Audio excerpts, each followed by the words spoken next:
Vacation હોય કે ના હોય, આપણે ગુજરાતી છીએ. આપણે ગુજરાતીઓને ફરવું બહુ ગમે છે. દુનિયાના લગભગ મોટા ભાગના દેશોમાં ગુજરાતી વસે છે. એમાં પણ ખાસ કરીને જ્યારે ગુજરાતીને કંઈ બહારના દેશમાં જવું હોય ને, તો એમની પાસે ઘણા બધા ઓપ્શન હોય છે. પરંતુ સડનલી કોઈ પ્લાન થઈ જાય અને 24 થી 48 કલાકની અંદર વિઝા જોઈતા હોય, તેવા કયા કયા દેશો છે કે જ્યાં તમે આરામથી 24 થી 48 કલાકની અંદર જ પહોંચી શકો છો? એટલા માટે થઈને આજના ખાસ વિડીયોમાં આપણે જાણીશું કે 24 થી 48 કલાકની અંદર કયા કયા દેશો છે કે જ્યાં વિઝા પણ મળી જાય છે અને એ બાદ તમે તરત જ ત્યાં ફરવા પણ જઈ શકો છો. એટલા માટે થઈને આજનો આ ખાસ વિડીયો તમારા માટે જ બનાવેલ છે. આ વિડીયો એકવાર પૂરો જોઈને જજો. એક મિનિટ, વિડીયો શરૂ કરતા પહેલા એક મહત્વની વાત. હવે તમે વે ટુ વિદેશના જેટલા પણ એપિસોડ છે અત્યાર સુધી તમે યુટ્યુબ ઉપર જોતા હતા, પરંતુ હવે VTVની એપ્લિકેશન ઉપર પણ જોઈ શકશો. શું કરવાનું છે? પ્લે સ્ટોર અને એપ સ્ટોરમાંથી સૌથી પહેલા તો VTVની એપ્લિકેશન ઇન્સ્ટોલ કરવાની છે. ઇન્સ્ટોલ કર્યા બાદ VTVની એપ્લિકેશન જેવી ખોલશો તો તમને એક ઓપ્શન દેખાશે, એનું નામ છે બિયોન્ડ. બિયોન્ડના ઓપ્શનમાં જઈને તમે વે ટુ વિદેશના અત્યાર સુધીના જેટલા પણ એપિસોડ છે એને ડાયરેક્ટ જોઈ શકશો. હવે આપણે વિડીયોને આગળ વધારીએ. What's up guys, welcome to Way to Videsh. My name is Karat Charotara.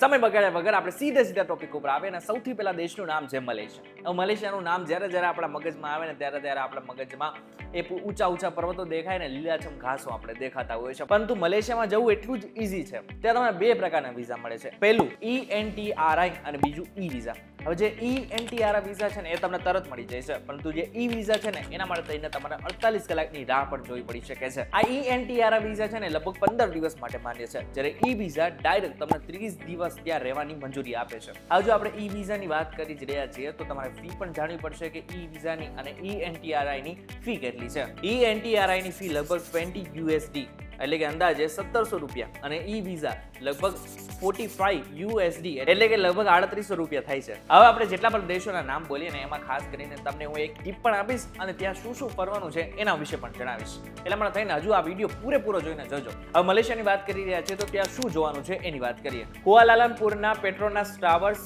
લેંકાવીના beaches અને પેનાંગના સ્ટ્રીટ ફૂડનો આનંદ તમે લઈ શકો છો. આને એક મહત્વની ટીપ, તમારે આના માટે સૌથી પહેલા તો શું કરવાનું છે કે તમારા જે વિઝા છે ને એ તો તમને 24 થી 48 કલાકની અંદર મળી જવાના છે, પરંતુ તમારો જે પાસપોર્ટ છે ને એ 6 મહિના સુધી તો એટલીસ્ટ વેલિડ હોવું જોઈએ, પછી જ તમને વિઝા મળવાના છે. એટલા માટે થઈને ખાસ આ વાતનું ધ્યાન રાખજો. બીજા દેશનું નામ છે ઇન્ડોનેશિયા. હવે ઇન્ડોનેશિયામાં બે પ્રકારની સુવિધા તમને મળે છે. એક તો VOA એટલે કે વિઝા ઓન અરાઇવલ અને બીજું છે તમે ઈ વિઝા પણ મેળવી શકો છો, જે પણ તમને 24 થી 48 કલાકની અંદર મળી શકે છે. હવે ઇન્ડોનેશિયાની જ્યારે વાત થઈ ત્યારે આપણે મલેશિયા જેવી રીતના ઊંચા પર્વતો માટે વખણાય છે, એવી જ રીતના ઇન્ડોનેશિયા પણ ત્યાં ખાસ કરીને ઊંચા પર્વતો માટે વખણાય છે.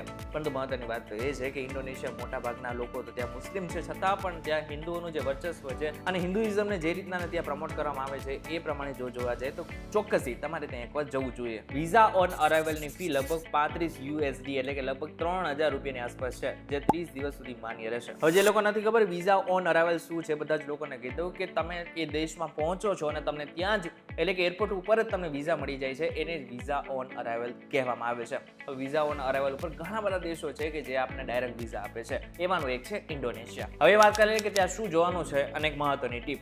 ઇન્ડોનેશિયામાં તમે બાલીના દરિયા કિનારે આનંદ માણી શકો છો, ઉબુદના રાઇડ ટેરેસની પણ મુલાકાત લઈ શકો છો અને આની સાથે તમે ઐતિહાસિક મંદિરોની પણ મુલાકાત લઈ શકો છો. હવે મહત્વની ટીપ, તમે જ્યારે ઈ વિઝા માટે અપ્લાય કરો ને ત્યારે તમારે રિટર્ન ટિકિટ બતાવવી જરૂરી છે. એટલા માટે થઈને તમે જ્યારે પણ ટિકિટ કરો ને એની સાથે તમારે રિટર્ન ટિકિટ પણ કરાવવાની છે, નહીં તો તમારા જે વિઝા છે એ રદ પણ થઈ શકે છે. ત્રીજા દેશનું નામ છે થાઈલેન્ડ. આમ જોવા જઈએ તો થાઈલેન્ડ શેના માટે વખણાય છે આપણે બધાને ખબર છે, પરંતુ થાઈલેન્ડ ફરવા માટે ઘણી બધી એવી વસ્તુ છે કે જ્યાં તમારે જવું જ જોઈએ. હવે મોટા ભાગના જેટલા પણ ગુજરાતીઓ ત્યાં જાય છે એમને ખબર છે કે ત્યાં VOA એટલે કે વિઝા ઓન અરાઇવલ છે અને ઈ વિઝા પણ મળે છે. એટલે કે જેવી રીતના તમને ઇન્ડોનેશિયામાં વિઝા મળતા હતા એવી જ રીતના સેમ થાઈલેન્ડમાં પણ મળી રહ્યા છે. અને મજાની વાત તો એ છે કે બધા જ દેશો આપણી આસપાસ જ આવેલા છે, એટલા માટે થઈને ત્યાં પહોંચવું પણ એટલું જ ઈઝી થઈ જાય છે. થાઈલેન્ડમાં વિઝા ઓન અરાઇવલની ફી લગભગ 200 થાઈ બાટ એટલે કે લગભગ $5000 થાય છે અને જે 15 દિવસ માટે માન્ય છે. અને ખાસ વાત એ છે કે 2024 અને 2025 માટે થાઈલેન્ડે ભારતીયો માટે ખાસ કરીને વિઝા ફ્રી કન્ટ્રી તરીકે જાહેર કરી નાખ્યું છે. એટલા માટે થઈને તમારે ત્યાં વિઝાની આમ તો ચોક્કસથી કોઈ જરૂર નથી, પરંતુ જો તમે 2025 બાદ જાઓ છો તો ચોક્કસથી તમારે ઈ વિઝા લેવા પડશે. હવે ત્યાં શું ફરવાનું છે તો બેંકોકના ગ્રાન્ડ પેલેસ, ફુકેટના બીચીસ